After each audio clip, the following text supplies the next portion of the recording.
Hello friends, आज हम आपको एक हमारे स्टूडेंट से मिलाते हैं जो आजकल जर्मनी में हाउस बिल्डिंग कर रहे हैं। सबसे पहले आप अपना परिचय दीजिए थोड़ा सा। जी सर, मेरा नाम गंगा सिंह शेखावत है।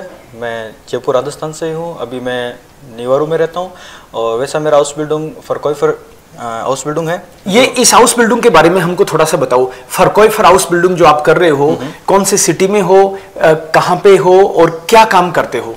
जी, मेरा जो हाउस बिल्डिंग है वो म्यूनिक सिटी से 20-30 किलोमीटर दूर एक मैनबुर्ग टाउन है, उसमें है। और उसमें ज़्यादा काम रहता है, जैसे सुपरमार्केट का काम है मेरा।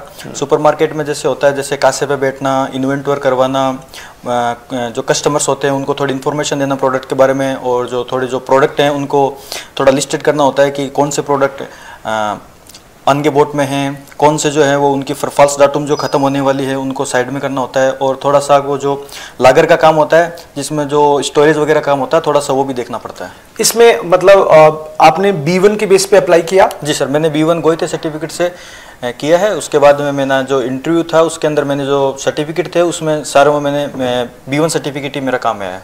ये जो आपकी हाउस बिल्डिंग है ये फरकोइफर की है, ये एक तरह से एक छोटा स्टोर हो गया ना? जी सर।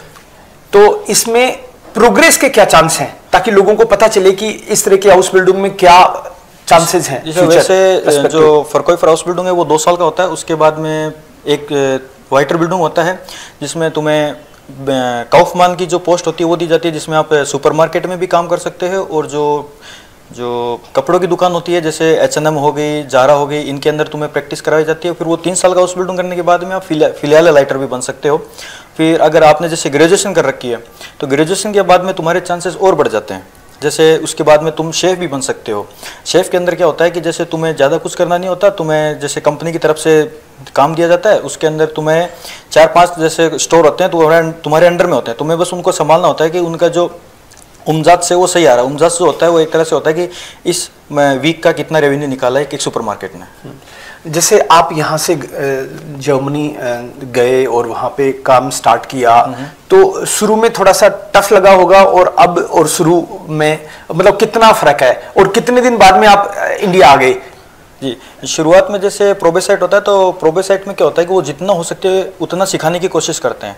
तो उस समय क्या होता है कि स्टूडेंट को ऐसा लगता है कि यार काश मैं ये प्रोबेसाइट मेरा जल्दी निकल जाए या फिर मेरा वर्कलोड थोड़ा कम हो जाए, लेकिन ये हमारे लिए बेहतर होता है क्योंकि जितना प्रोबेसाइट में इंसान सीख सकता है उतना प्रोबेसाइट के बाद में वो थोड़ा ध्यान देना कम कर देते हैं। क्योंकि प्रोबेसाइट में क्या होता है कि थोड़ा किंडिंगों का डर होता है, इसलिए स्टूडेंट थोड़ा ज़्यादा मेहनत करते हैं। फिर जैसे प्रोबेसाइट तुम्हारा निकलता है फिर एकदम लाइट हो जाता है। जैसे प्रोबेसाइट में तुम्हें सीखने के लिए ज़्यादा मिलता है, कम समय में ज़्यादा सीखने के लिए मिलता है। ओके, तो कितने दिन बाद में आप इंडिया आ गए? जैसे मैं सितंबर में गया था, मेरा सितंबर में हाउस बिल्डिंग स्टार्ट हुआ था। अभी मैं 23 फरवरी को वापस आ गया हूँ। ओके, हाँ। तो इतना जल्दी आने दिया उन्होंने?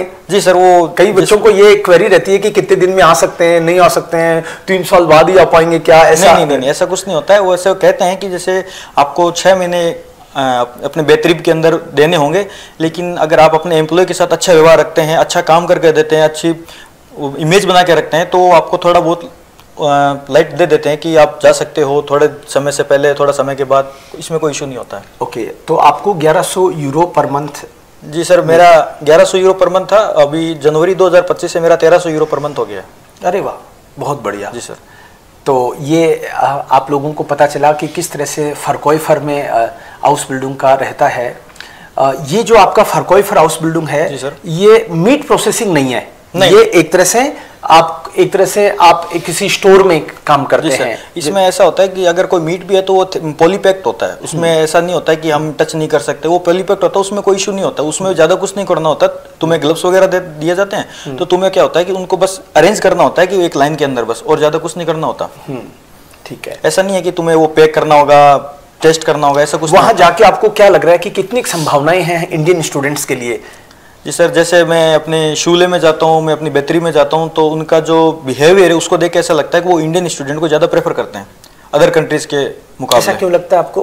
क्योंकि सर उनका जो बिहेवियर है वो मतलब स्टूडेंट के ऊपर डिपेंड करता है। कि जैसे मैंने देखा है कि मेरी क्लास के अंदर जो कुछ स्टूडेंट थे वो ज़्यादा बातें करते थे, अपने काम पे ध्यान नहीं देते थे, तो उनका प्रोबेसाइट के अंदर उन्हें किंडिंग दे दिया गया। जैसे अभी मैं फर्स्ट ईयर बैच का स्टूडेंट हूँ, तो जो मेरी जो एजुकेशन है वो मेरी सेकेंड ईयर बैच के स्टूडेंट के साथ में की जाती है। तो वो ज़्यादा प्रेफर करते हैं कि जो एशियन कंट्री है, जैसे खासतौर पर इंडिया, तो वहाँ से ज़्यादा स्टूडेंट को प्रेफर शायद हम लोग फ्लेक्सिबल हैं और उनके रेस्पेक्ट करते हैं, उनकी जो भी वैट है, वैल्यूज हैं, उनका भी हम ध्यान रखते हैं। हमारे जो संस्कार है वो ऐसे हैं कि जैसे मेरे जो टीचर है उन्होंने मेरे से पूछा था कि तुम हमसे डू या बात करना चाहोगे या जी से बात करना चाहोगे। मैंने कहा कि हमारे जो संस्कार है वो हमें ऐसा बताते हैं कि हम अपने जो टीचर हैं उनसे हम हमेशा मतलब इज्जत से बात करते हैं। बाकी जो दूसरे स्टूडेंट है वो डू से बात करते हैं और मैं जी से बात करता हूँ, तो वो उन्हें बहुत अच्छी लगी मेरी। अच्छा, हाँ, चलो सब लोगों को ये बात पता चली। आपको बहुत बहुत बधाई। Thank you sir. Thank you. नमस्कार। नमस्कार।